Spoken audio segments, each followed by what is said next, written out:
Hello friends, welcome to Internet Capsule. Today, we're going to talk about The Art of Risk by Richard Harris. John was a regular guy living in a small town, tangled up in his work. Every day he'd go to the office, come home in the evening, and spend weekends doing something fun. That was his life, but somewhere deep down, he felt lost. His life had become monotonous.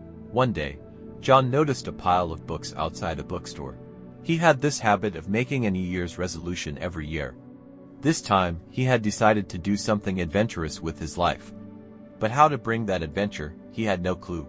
He scanned the titles and one book instantly caught his eye, The Art of Risk, What We Can Learn from the World's Leading Risk-Takers. He picked up the book and started flipping through it. Just a few pages in, he knew he had to buy it. That evening, John sat comfortably in his room. He turned off the TV, put his phone on silent, and began reading. The first chapter was titled Embrace Carefully Managed Risk. John thought, what a boring topic. What's so special about learning to take risks? Still, he continued reading. Slowly, Harris's words began to pull him in. The author wrote that taking risks doesn't mean putting your life in danger unnecessarily. Real risk-takers are those who analyze each risk carefully. They consider the worst-case scenario and plan steps to avoid it. Suddenly, John remembered how back in college, his friends had invited him to go bungee jumping. He had refused out of fear. But his friend Arjun had gone, and later explained that the bungee company had taken all safety measures in advance. Back then, John thought Arjun was reckless. But now, he realized Arjun wasn't reckless, he had taken a calculated risk. As John kept reading, it felt like Harris was speaking directly to him. John, you never take risks in your life. You always stay in your comfort zone. But have you ever thought how different your life could be if you started taking calculated risks? Inspired, he read on. One chapter told the story of a mountaineer who had trained for years to climb Mount Everest. He prepared his body for extreme conditions and assessed every decision he made. He took a risk, but it was a planned one, and that's why he succeeded. John closed the book and thought, can I do something like this in my life? He closed his eyes and asked himself, what's the biggest fear I've been avoiding? The answer came instantly, failure. I avoid things because I'm afraid I'll fail. But Harris is saying I should analyze failure, not fear it. If I can prepare myself for the worst-case scenario, maybe I'll win. That very moment, he decided to take a small but meaningful risk in his life. But which one? He took out his diary and began listing the things he'd always wanted to do but never did out of fear. The first item on the list was, start my own business. John had always loved photography. He thought if he became a freelance photographer, his creativity would soar. But then his doubts would creep in. What if I don't get clients? What if I fail? What if I don't make money?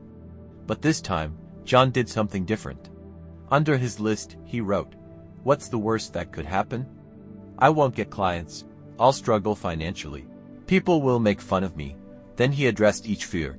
If I don't get clients, I'll shoot for friends and family for free to build my portfolio. If I struggle financially, I'll take a part-time job. If people laugh, let them. This is my life, not theirs. The thoughts that had always stayed in his head were now turning into actions. The next day, he used his savings to buy a decent camera. He was a little scared, but Harris's words motivated him. Confidence comes from preparation. He went to a small garden in his town and began practicing. He took nature shots and candid photos of children. Slowly, he started feeling that photography was his true calling. A few weeks later, one of his friends had a wedding. At the last minute, their photographer canceled. His friend casually asked, John, can you take some pictures for us? For a moment, John thought of saying no. But then he remembered the first lesson of Harris's book, Embrace Carefully Managed Risk. He told himself, I've prepared. What's the worst-case scenario? If the photos don't come out well, they might be upset. But at least I'll learn something. So, he said yes. He covered the whole wedding. When he edited and sent the photos to his friend, the response was exactly what he hoped for. John, these are amazing. You've outdone even the professionals. That day, John realized that risk-taking doesn't mean putting your life in danger, it means facing your fears and conquering them through planning and preparation.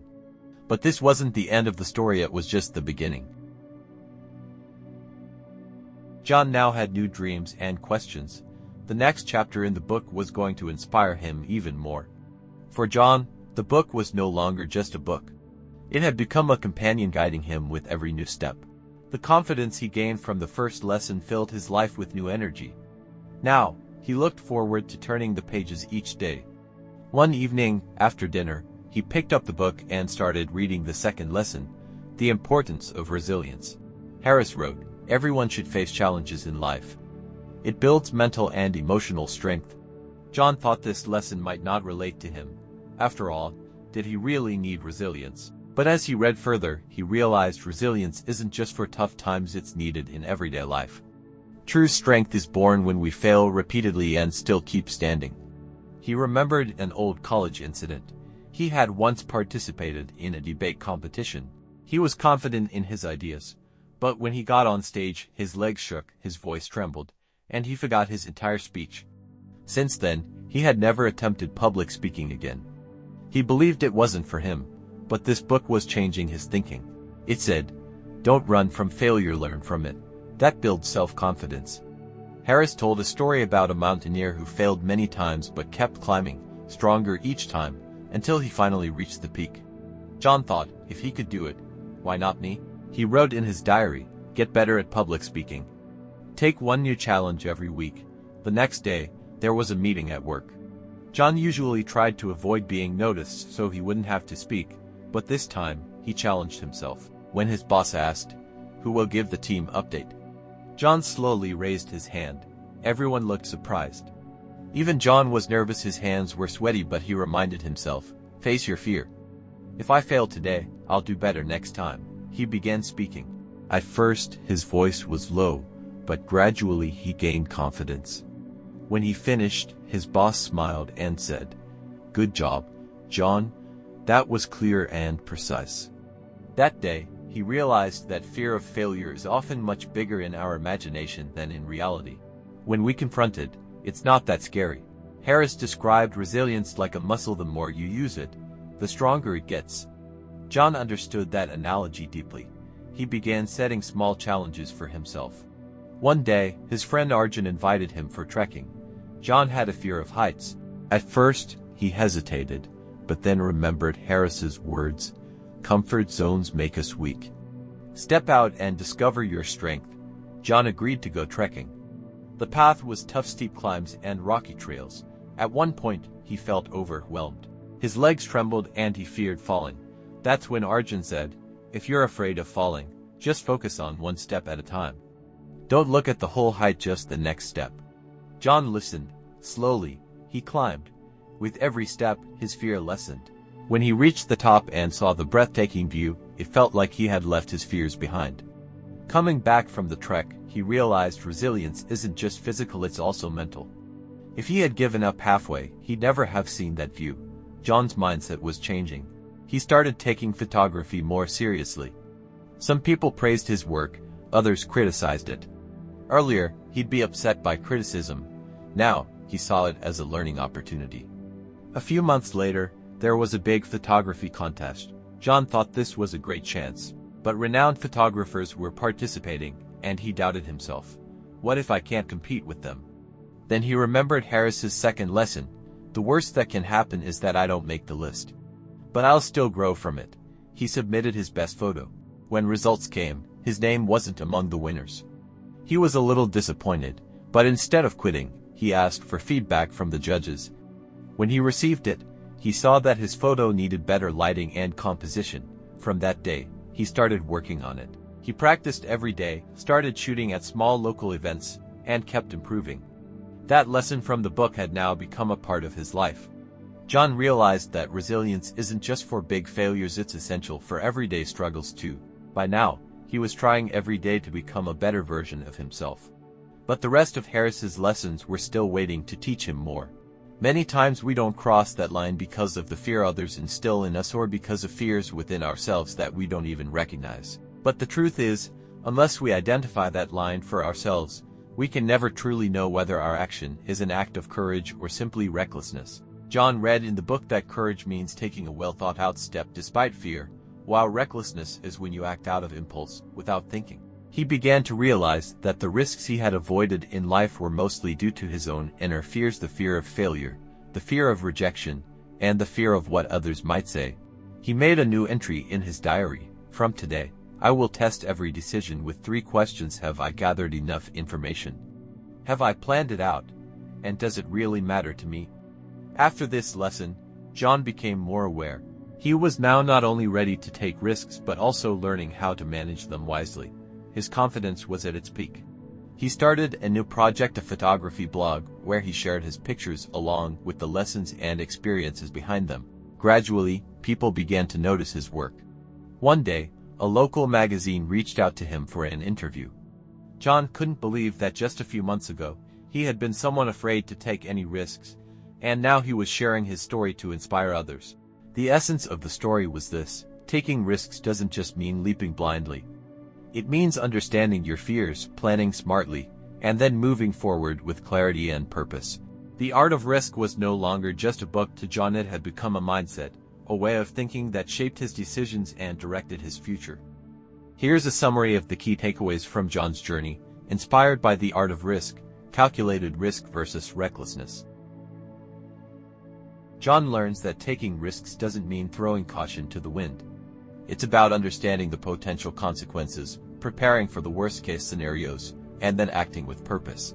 Recklessness is when you act impulsively without considering the possible outcomes, confronting fear. One of the key lessons John picks up is facing his fears. Whether it's the fear of failure, rejection, or judgment, he learns that avoiding risks only feeds that fear. By confronting it, he can begin to take control and make informed decisions. Resilience. John learns that resilience isn't just about bouncing back from failure but also about tackling small, daily challenges. Each time he faces difficulty, he grows stronger, both mentally and emotionally. Resilience is about not giving up after a setback and learning from every experience. The power of preparation. John realizes that courage comes from preparation. The more prepared he is for a situation, the more confidently he can face the fear associated with it. This mindset shift helps him step out of his comfort zone and take on new challenges. Embracing learning from failure. Instead of fearing failure, John begins to see it as an opportunity to learn and improve. He embraces the idea that setbacks are part of the journey toward growth and success. Courageous action. Ultimately, John learns that courage is not about being fearless but about taking action despite fear. He realizes that many of his previous safe choices were just based on a fear of what could go wrong. By testing himself and taking on challenges, whether in photography, public speaking, or entrepreneurship, he starts to see how much he is capable of achieving. By the end of the book, John's life is transformed. He has learned to trust himself, manage risks, and push past his limits. The lessons from The Art of Risk have not just influenced his career, but also changed his approach to life. This book became more than just a set of instructions. For him, it was a companion in his journey of self-discovery and growth. John had unlocked the power of calculated risks, and that changed everything for him.